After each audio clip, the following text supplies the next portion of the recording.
On part maintenant dans le centre de la France, près de Roanne, avec Jean-François Harel. Bonjour. Bonjour. Bonsoir, ouais. il est tard là au moment où on tourne, le temps d'enchaîner les interviews. Comment, même question, avant le second tour, qu'est-ce qui est le plus important à vous de redire aux gens sur les Gilets jaunes? Alors, beaucoup de choses. D'abord, merci à François d'honorer la charte de Munich des journalistes. Ça devient de plus en plus rare, donc bravo. Et puis, aujourd'hui, ce qui se passe, c'est qu'il y a de plus en plus de Français, avec ou sans Gilets jaunes, qui comprennent que nous sommes en plutocratie, c'est-à-dire le pouvoir des riches, et que nous avons depuis trop longtemps dérivé en absurdistan, c'est-à-dire que tout ce que nous vivons est totalement incohérent, puisque ceux à qui le pouvoir est confié, que ce soit des notaires, des huissiers, des juges, jusqu'aux hommes et aux femmes politiques, ils sont censés s'occuper de notre avenir, et visiblement, ils ne s'occupent que du leur et pas du nôtre. Donc il y a plein de choses qui commencent à sortir, ça va de la vaccination jusqu'à la monnaie, jusqu'à... Dans tous les domaines, dès qu'on fouille un petit peu, c'est d'une absurdité sans nom. Et nous vivons actuellement le basculement par rapport à tout ce qui se passe, où nous voulons changer de paradigme, nous voulons plutôt être dans la joie, dans l'harmonie, et s'aimer les uns les autres, plutôt que d'être tous des concurrents et savoir qui aura plus de pièces par abus de confiance dans sa poche. Et tout le mouvement, aujourd'hui, est en train de monter et de faire une vague que personne ne pourra arrêter. Alors du coup, on a beaucoup évoqué, depuis cette émission a commencé depuis un petit moment, on a beaucoup déjà évoqué tous ces éléments autour des Gilets jaunes. C'était bien pour vous de l'évoquer, mais du coup, qu'est-ce que vous, individuellement, vous avez ressenti en tant que Gilet jaune? Qu'est-ce qui vous a poussé à devenir Gilet jaune, ou qu'est-ce que vous avez vu sur les manifestations?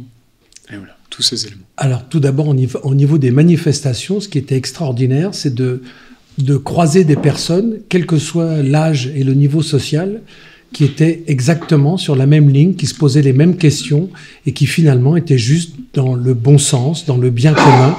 Et qu'est-ce qu'on fait ensemble pour que ça change? Parce que c'est de plus, comme je disais tout à l'heure, c'est absurdistan. Donc il y a énormément de rencontres, il y a beaucoup de liens qui se font, même si c'est dans le silence. Bon, à part François, peu en parle, et il y a une vague énorme qui est en train de monter par des rencontres, quelle que soit la motivation et l'origine de la motivation d'aller manifester pour se joindre et de faire qu'il y a quand même du monde dans les rues. Et bien il y a plein de personnes qui se rencontrent, qui gardent des liens, comme le fait Gérard, comme le fait Adama, et qui font qu'aujourd'hui il y a une vague énorme qui est en train de monter pour dire ça suffit, on veut changer de système. Mais aujourd'hui, nous savons que, comme l'a dit Coluche, hélas, si voter changeait quelque chose, il y a longtemps que ce serait interdit. Et là, tout l'objet de la démarche, c'est d'essayer de le faire mentir, puisque par rapport aux points de vue qui ont été échangés avant, vous avez le parti du vote blanc qui a été créé par Stéphane Guyot. Et si demain matin, dimanche prochain, 95% des suffrages exprimés, il y en a 80% de vote blanc, le résultat sera considéré d'une manière complètement différente que s'il y a 40 ou 50% d'abstention, puisque dans la Constitution, il n'y a pas de quorum minimum, alors que ça existe dans d'autres pays, pour que quel que soit le résultat exprimé, il faut qu'il y ait un minimum de suffrages exprimés. Or, aujourd'hui, il n'y en a pas, jusqu'à l'Assemblée nationale où, à 4 heures du matin, une petite centaine de députés peuvent voter une loi alors qu'ils ne représentent rien du tout par rapport aux 577 députés. Donc il y a des failles dans tout le système, et aujourd'hui, on est en train d'expliquer à ceux qui nous gouvernent que bon ne s'écrit pas avec un C. Qu'est-ce que les Gilets jaunes, quelle est la place des Gilets jaunes dans le changement de paradigme que vous imaginez? C'est la mobilisation visible de tous ceux qui veulent que ça change et qui, en paix, en se mobilisant sur les ronds-points et en manifestant dans les rues le samedi, dont beaucoup à Paris. Alors bien sûr, tous les chiffres sont faussés. Quand il y en a 100 000, on n'était que moins de 10 000. Et c'est la partie visible de tous ceux qui en ont marre, qui disent stop. Et quand il y a femmes et enfants dans la rue, on comprend pas pourquoi est-ce qu'on est tous encadrés tous les 10 mètres par quasiment des policiers avec quasiment en armure avec les matraques au cas où, alors que c'est femmes et enfants et personnes âgées qui viennent défiler pour dire ça suffit. Donc tout ça est une énorme mascarade, une manipulation, et on est en France et on ne lâchera jamais.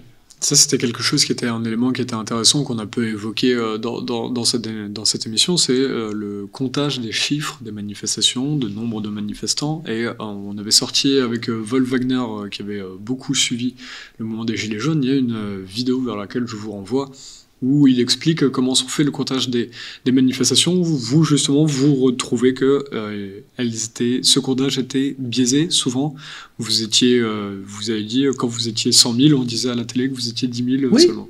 Et comme il n'y a personne pour dire le contraire, et que beaucoup sont totalement hypnotisés par les grands médias, ben ils croient ce qu'il dit. Puisque comment vous arriviez à calculer vous-même?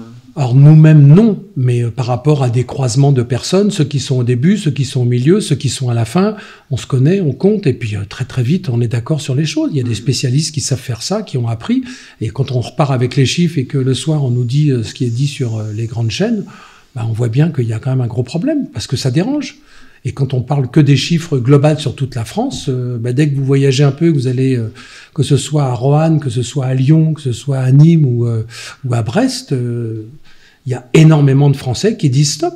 Et bien sûr, tous les chiffres doivent être manipulés pour faire que c'est juste, allez, il y en a quelques-uns dans la rue et ça compte pas. Donc c'est de la manipulation totale, dans la peur, de la désinformation. Et là, tout le monde commence à comprendre que ça suffit. Si c'est pour notre bien, pourquoi pas? Sauf que visiblement, c'est pas pour notre bien. Et toute la démarche aujourd'hui des Gilets jaunes, là je m'adresse à vous en tant que porte-parole de Alliance du Peuple, parce que Bernard Claudel et Roger Mire n'ont pas pu venir à votre invitation. C'est tout simplement sur 3 points. Le premier, c'est tout simplement d'avoir notre liberté. C'est-à-dire que c'est nous qui décidons, selon à la fois le serment d'Hippocrate, selon la charte d'Oviedo, c'est nous qui décidons nous-mêmes de notre santé. C'est-à-dire qu'on doit être informé, mais quelles que soient les informations qui nous sont données, c'est nous qui décidons qu'est-ce qu'on met dans notre corps et comment on fait. Après, on est responsable. Donc visiblement, ça, c'est pas respecté. La deuxième chose, c'est la mise en place du référendum d'initiative citoyenne, mais avec aussi des lois qui font qu'un élu qui ne respecte pas la loi, on met pas 3 mandats pour lui dire t'as poussé le bouchon un peu loin, donc t'es à abus de confiance, donc c'est tout de suite dehors, et d'y associer, parce que le RIC est un outil, d'y associer les agoras citoyennes de France. Pour faire très très court, une agora est composée de 45 volontaires et une agora correspond à un siège de sénateur. Et donc, chaque agora a un délégué qui siège au Conseil national de la citoyenneté, bien évidemment avec une modification article 3, article 11, article 89 de la Constitution, et c'est le peuple qui décide par ces réunions à travers les agoras et le Conseil national de la citoyenneté, est-ce qu'on fait un référendum d'initiative citoyenne, est-ce qu'on fait une abrogation de loi, est-ce qu'on fait une modification de loi, ou est-ce qu'on crée une loi, plutôt que d'avoir des personnes à qui jusqu'à présent, depuis maintenant très longtemps, trop longtemps, on leur donne un mandat pour nous représenter, mais une fois qu'ils sont élus, ils sont sur un strapontin et ils font ce qu'on leur dit. Donc au bout d'un moment, il faut qu'on arrête tout ce système. Et le troisième point, c'est surtout la notion de pouvoir d'achat par rapport à l'argent. Et il y a plein de solutions, dont une très simple, qui est on va dire une taxe de 1,8 à 2% sur tous les transferts financiers, qui permet de financer à la fois les charges patronales et les charges salariales. Ça veut dire que le salaire brut devient le salaire net, et pour l'entreprise, elle ne paye plus les charges patronales, donc soit elle en répartit un peu pour ses employés, soit elle améliore sa marge pour pouvoir investir et développer son entreprise. Donc ça veut dire qu'on peut augmenter tous les salaires par ce système-là, on peut financer l'augmentation des retraites, on peut faire des choses très concrètes, même si aujourd'hui on voit bien les candidats qui nous font que des promesses. La première question, c'est pourquoi vous ne l'avez pas fait avant. La deuxième question, c'est pourquoi est-ce que vous ne traitez que les effets et non pas les causes? Parce que si on traite les effets, que ce soit la délinquance, les vols, le pillage ou autre, pourquoi est-ce qu'on ne traite pas ça à l'origine? Vous avez des juges qui sortent de l'école et ils deviennent juges. Ils n'ont aucune expérience sur le terrain. Au même titre que les policiers. Les policiers, jusqu'à il y a encore plus de 20 ans, ils ne rentraient dans la police qu'à 30-35 ans. Donc ils avaient une expérience de 5 à 10 ans dans la vie normale sans avoir un uniforme et un pistolet sur eux. Alors que là maintenant, c'est des jeunes qui sortent de l'école et ils deviennent tout de suite policiers avec une autorité. Donc ils ne font aucune différence en fonction de la personne qui est en face d'eux. Est-ce qu'elle est sincère? Est-ce qu'elle est honnête? Est-ce qu'elle n'a pas fait exprès? Ou est-ce que c'est tous des délinquants et il faut mettre un PV pour avoir une commission à la fin du mois? Donc tout le système s'est complètement inversé par rapport à la relation humaine. On a affaire à qui? Et comme ça a été dit tout à l'heure, un chef d'entreprise un peu trop formaté et enfermé dans le système, il a juste des esclaves lobotomisés à qui il dit « si tu viens pas à 9h demain matin, je te paye plus ». Alors qu'il a juste oublié que la veille au soir, il a travaillé sur son ordinateur jusqu'à 2h du matin pour que le dossier soit fermé. Donc on est dans un absurdistan. Et là, il y a beaucoup de gens qui se réveillent, des chefs d'entreprise, même des cadres dans l'administration. Pour résumer, vous avez à peu près dans l'administration française 30% qui sont totalement dans le but d'exploiter le système, quelle que soit la raison. Vous en avez 30% qui ont bien compris ce qui se passe, mais ils cherchent un peu comment faire. Et vous en avez 30% qui ont très bien compris, qui ne disent rien et qui attendent que le peuple prenne son avenir en main pour dire on est avec vous et on a toutes les clés, on a toutes les réponses pour que tout ceci, donc les causes, n'existent plus. Que ce soit... on a un gros dossier d'un notaire qui abuse de confiance et qui est en train de tenter de piller 5 millions d'euros à quelqu'un avec un faux testament holographe. Je ne rentre pas dans les détails, mais c'est juste énorme. Donc, au bout d'un moment, ceux à qui on confie une responsabilité assermentée ne doivent pas être ceux qui viennent nous piller d'abord. C'est ceux qui doivent nous protéger. Et aujourd'hui, que ce soit les militaires, que ce soit la police, les pompiers ou la gendarmerie, il y a un être humain sous l'uniforme. Et il y en a de plus en plus qui se réveillent et qui ont bien compris ce qui se passe. Et ils nous attendent. Et justement, pour essayer d'aboutir sur certains projets, vous avez... des échéances bientôt, vous savez pas encore quand? Alors, ce qui est en train de s'organiser, c'est que tous les groupes qui, dans leur domaine, se sont engagés, ça va des cantons solidaires autonomes, ça va de Réaction 19, tous ceux qui, sur le terrain, ont pris en charge de dire « nous, on s'engage », alors chacun dans son domaine, y compris pour les législatives, y compris pour les municipales, y compris pour l'autonomie, y compris par rapport à la sécurité. Il y a plein de groupes qui sont en train de se rassembler et peut-être avant l'été, il y aura une date qui sera communiquée pour que tout le monde se rassemble sur la même vague, la même détermination, quel que soit le résultat des élections présidentielles, quel que soit le résultat des élections législatives, si elles ont lieu normalement. C'est-à-dire que le peuple français va dire on est tous ensemble sur la même ligne, comme l'a fait déjà Place d'Armes avec les retraités militaires qui ont pris la parole et qui ont dit des choses quand même extrêmement précises et très diplomatiques, mais qui ont bien compris ce qui se passe. Et tout ce mouvement est en train de se rassembler pour faire qu'une seule vague. Il n'y a pas de chef. Et l'idée, c'est que, effectivement, pour synthétiser la chose, nous partageons le fait que il n'y a qu'une race d'humains qui a bien plusieurs ethnies. Tous frères et sœurs en main, la France en fera ses épanouis. Le lien fondamental de la sérénité est la confiance qui se mérite pour ne jamais être entamé dans l'amour de nos pépites. Dans la force d'union et d'espoir, rien ne pourra nous résister. La gratitude est notre savoir et l'engagement notre salubrité. Et le bonheur est indispensable à chaque instant présent. Tous citoyens responsables, c'est tous bien nous, président.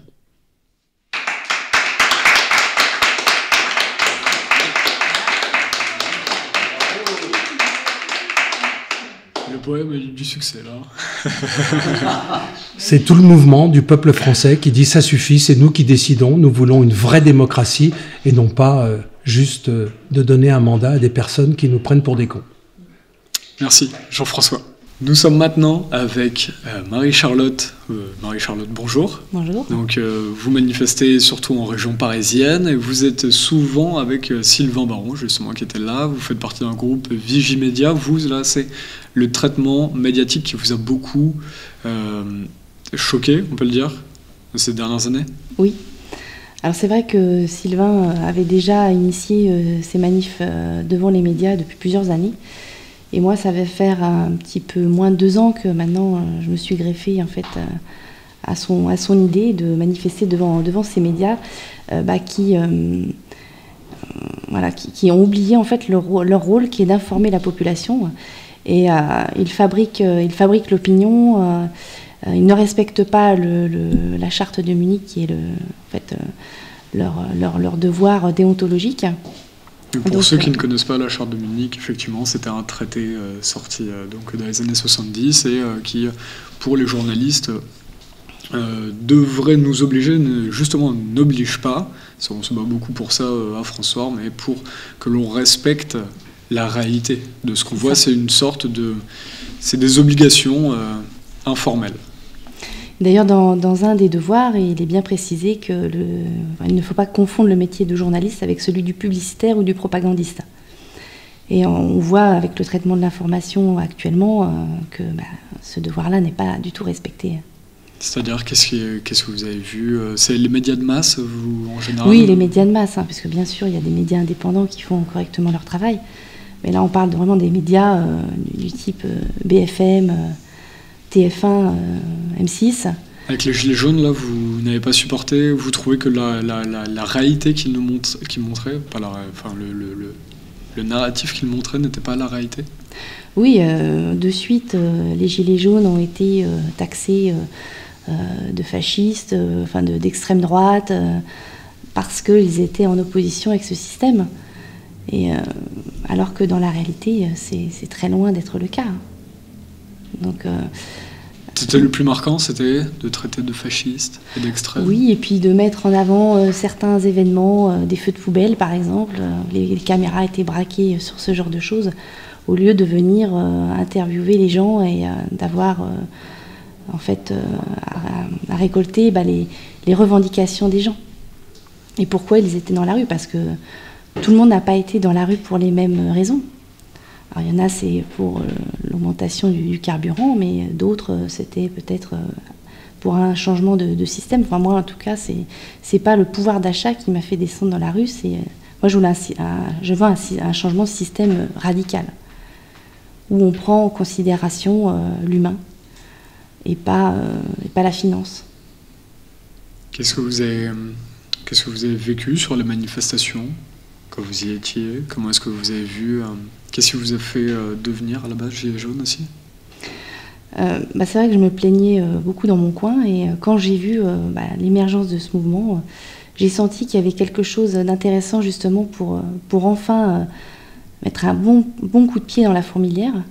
Et du coup, de suite, je me suis investie. Alors, j'ai pas été manifestée tout de suite. J'ai mis peut-être deux mois à aller dans les manifestations parce que c'est pas dans ma culture. 2 mois? Oui, peut-être environ 2 mois. Ça va, il y en a qui ont... J'en ai parlé avec certains qui ont attendu 2 ans.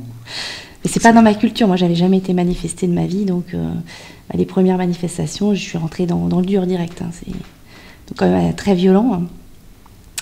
Plus tard, j'ai participé à celle Place d'Italie au 1 an des Gilets jaunes, où on a été nassés, gazés, impossible de sortir. Ils nous faisaient tourner en bourrique à l'intérieur de la place en nous disant oui, vous pouvez sortir là. Puis à chaque sortie, on nous disait non, il faut aller là. Donc,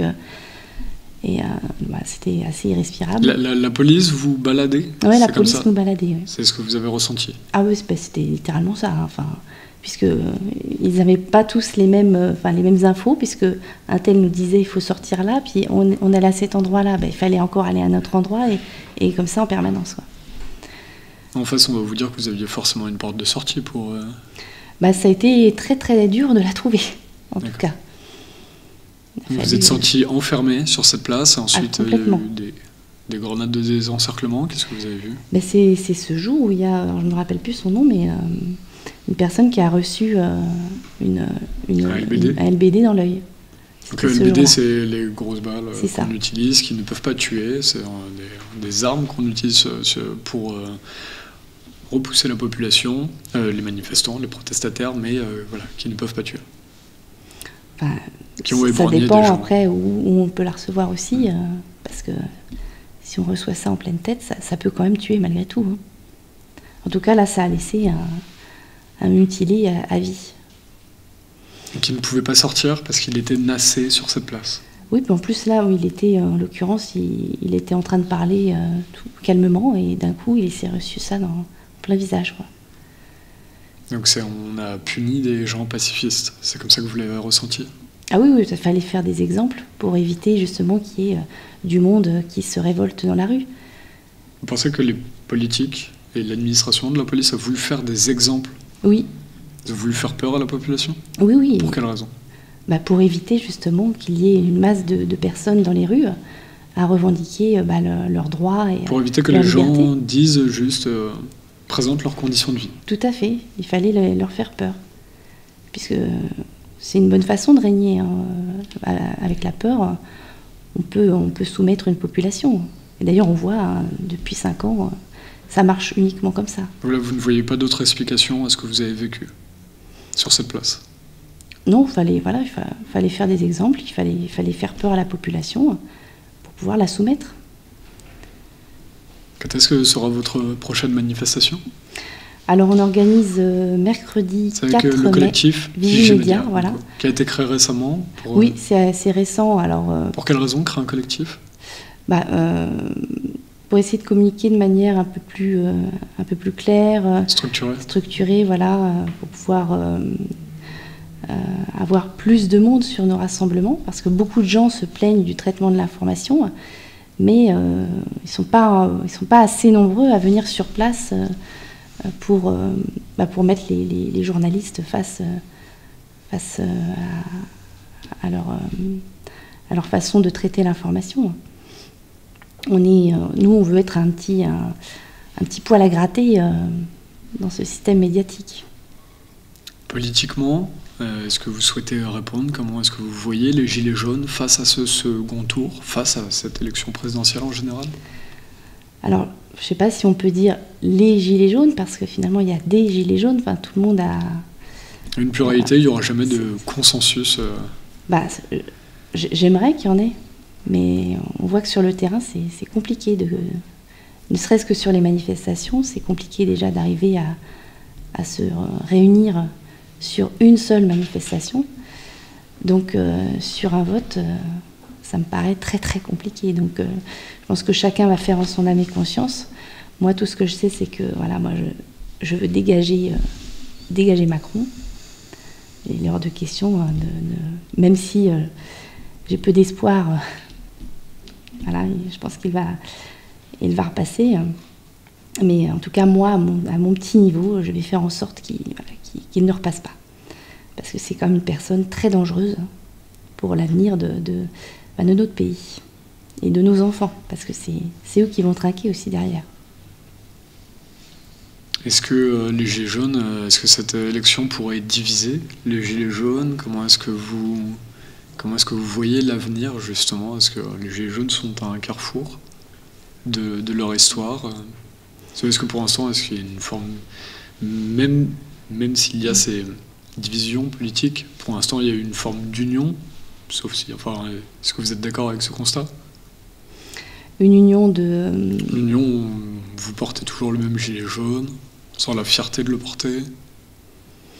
Alors, le résultat de ces élections, je ne sais pas. Je ne sais pas du tout si ça va créer l'union ou la désunion. Enfin, on verra en fonction des résultats, je pense. Merci beaucoup, Marie-Charlotte. Merci. Notre dernière invitée, Emma, qui est venue témoigner, qui manifestait en région parisienne. Bonjour Emma. Bonsoir Romain, merci beaucoup pour cette invitation. Alors la particularité avec vous, pour commencer, je souris mais c'est pas du tout drôle, puisque c'est que vous avez fait peu de manifestations de Gilets jaunes, parce que vous avez été traumatisé des manifestations, mais déjà d'avant, c'est-à-dire que vous aviez eu des manifestations, vous aviez eu des violences policières, je crois. Dès 2015. Avant les Gilets jaunes, j'étais militante à Greenpeace. Et à cause des attentats du Bataclan, la veille de la marche climat, moi je reçois un mail de Greenpeace qui dit on annule tout, la marche climat est annulée. Vous pouvez aller à la chaîne humaine le matin si vous voulez, mais la marche climat annulée. On a marché jusqu'à République pour voir ce qui s'y passait. On était à peu près 2000. On était pris en souricière et pendant à peu près 3 heures, 4 heures, gaz lacrymo, on ne pouvait pas trop sortir, ils nous faisaient sortir au compte-gouttes. Si on voulait sortir, il fallait montrer patte blanche et dire qu'on ne revenait pas. Enfin, moi, j'avais pas conscience au moment où je le vivais que ça allait me laisser telle marque affective. Mais, ça vous a traumatisé? Oh, je l'ai très très mal vécu. Je ne pouvais plus dormir après et puis surtout, ça a été un dilemme moral énorme parce que je venais juste de devenir fonctionnaire, j'avais obtenu le CAPES, j'en étais très fière. Et d'un seul coup, c'était aussi des fonctionnaires, des employés de la fonction publique qui nous nassaient, nous gazaient. Il n'y avait pas les LBD, en tous les cas à ma connaissance à ce moment-là à l'époque. Mais c'était presque des collègues et je me voyais en train de me battre avec eux. Je me disais, mais ça, c'est complètement incohérent. Donc voilà, moi cette époque-là a été une grosse secousse dans ma vie. D'ailleurs, j'ai décidé par la suite de démissionner de l'Éducation nationale. Et j'ai choisi à l'époque de m'intéresser vraiment à l'éducation en me disant la solution est forcément là. Et au 3e acte des Gilets jaunes, le 8 décembre, je me retrouve très très angoissée à l'idée de partir en manifestation. En plus, ce jour-là, il y avait à nouveau une marche climat organisée. Okay. Donc j'étais chez moi très angoissée à me dire bon, je vais pas faire de crise d'angoisse, sinon je peux pas aller manifester, mais j'ai peur. Et d'un seul coup, je vérifie mon téléphone avant de partir. Et là, je vois en live une conférence avec Maxime Nicole et des militants du RIC, notamment Étienne Chouard, mais d'autres. Et du coup, je reste chez moi et je regarde ça en live sur Facebook. Donc Étienne Chouard, qu'on a reçu ici, qui prône le référendum d'initiative citoyenne, mais surtout de devenir constituant, ça même, de réécrire la Constitution. Nous-mêmes. Pour lui, c'est la solution politiquement, c'est d'arrêter de voter, mais de pouvoir que chaque citoyen puisse écrire. C'est ça. Et notamment à cette conférence, il y avait aussi Yvan Bachot, qui lui est beaucoup plus sur le référendum d'initiative citoyenne et qui est celui qui est connu pour avoir ramené Étienne Chouard vers le référendum d'initiative citoyenne. Et alors, je suis restée dans cette conférence et il s'est passé 2 choses. Déjà, j'ai remarqué qu'on était 8000. Donc ça, je me dis, ouais, 8000, c'est fort quand même sur Internet, tous ensemble. Et à la fin, pour la première fois, je me suis fait censurer par Facebook. Ça m'était jamais arrivé avant. Et alors, je retourne sur le chat de la... Alors, censurer, comment ça, en mettant un commentaire, c'est quoi ? J'avais partagé, en commençant à regarder la conférence, je la partage sur Facebook. Et à la fin de la conférence, je reviens sur Facebook et je vois que mon partage a été refusé. Donc c'est juste parce que c'était une réunion entre Maxime Nicole, donc un gilet jaune célèbre, on peut dire, qui a été beaucoup le porte-parole de ce mouvement, enfin de certains, et Étienne Chouard, et juste Facebook a censuré ça. Sans dire de... La raison, c'était contenu sensible. Contenu sensible. Voilà. D'écrire la Constitution, c'est un contenu sensible. Moi, j'ai pas compris. Mais eux, ils savent sûrement pourquoi ils ont fait ça. Facebook, ils savent sûrement. Ah, je pense qu'ils savent. J'espère, parce que...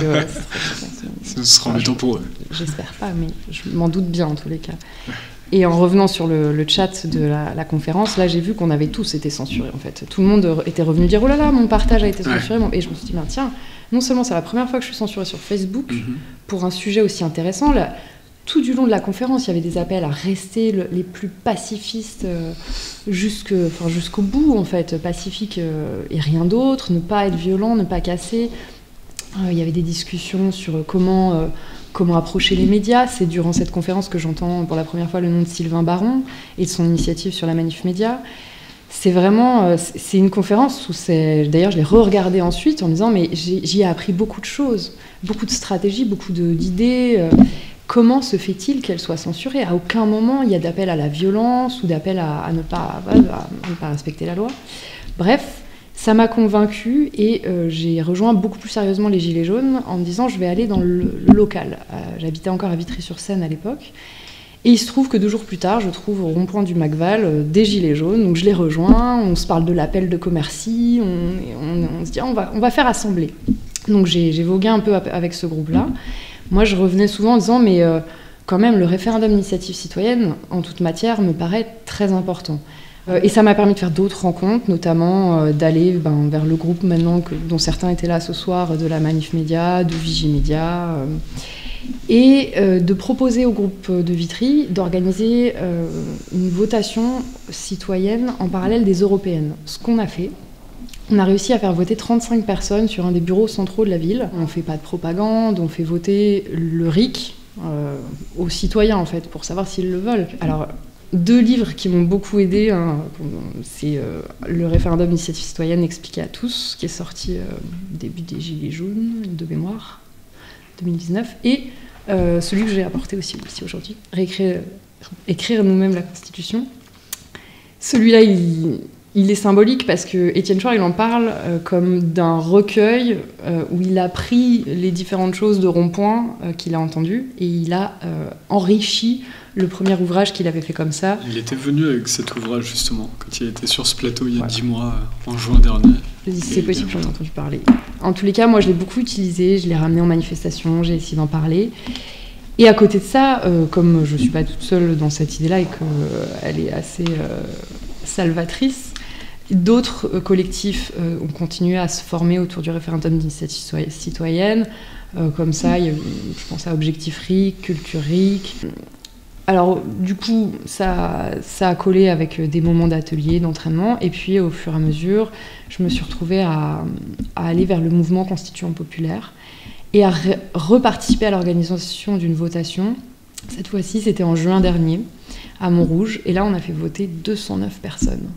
Et c'était encore plus intéressant parce qu'on avait 2 questions cette fois-ci. Êtes-vous pour ou contre la mise en place du référendum d'initiative citoyenne ? Et on avait 3 questions, pardon, et une sur le vote blanc. Êtes-vous pour ou contre la prise en compte du vote blanc et êtes-vous pour ou contre le casier judiciaire vierge pour les candidats à la représentation ? Ce qui est intéressant, c'est que déjà, en faisant ça, on met en action le principe dont on parle beaucoup quand on parle du référendum d'initiative citoyenne, on en parle, mais faire des votations, ça permet de le vivre, en fait, de vivre ce moment où on prend ce bulletin et on vote. Parce qu'on se dit beaucoup, on a le droit de vote, mais on n'a que le droit d'élire en France. On n'a pas le droit de vote. On ne l'a pas encore. On ne fait qu'élire. Et quand on fait les votations citoyennes, là, on propose à des passants, des citoyens, d'avoir le droit de vote. Ça, je sais pas, pour l'avoir fait déjà ces 2 fois-là, moi, à chaque fois, ça a été des moments très, très, très, très, très forts, très intenses d'échanges et de réalisation que l'avenir se jouait là. Et là, ces derniers mois, j'en suis arrivée jusqu'à rejoindre un mouvement qui s'appelait Espoir RIC, qui avait une stratégie pour les présidentielles. Le parti de Clara Egger. Exactement, que vous avez reçu aussi. Voilà, j'ai suivi Espoir RIC jusqu'au moment où, il y a 1 semaine et demie, je me trouvais à la salle rue de Patay, à côté de Jean Lassalle, pour dire que j'allais voter pour lui, parce que Jean Lassalle a quand même fait quelque chose d'historique.